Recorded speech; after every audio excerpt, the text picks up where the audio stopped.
Minu kogemus oli juba tõesti esimene 30 aastat tagasi, kui ma ülikoolis õppisin, siis tuli üks Soome psühhiaater, kuidagi kutsuti Tartusse ja see oli minu esimene holotroopne hingamine, et see oli väga võimas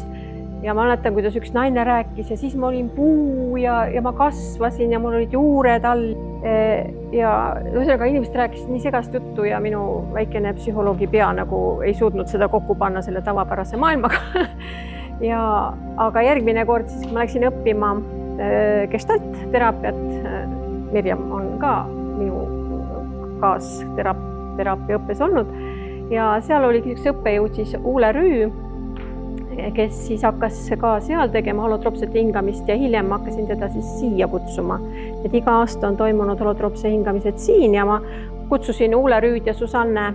Andersit, tema naine oli siis ka Susanne, kes kahekesi hakkasid siin käima. Ja iga kord ma hingasin ja asi läks nagu aina selgemaks mul, mis asi see holotroopne hingamine on.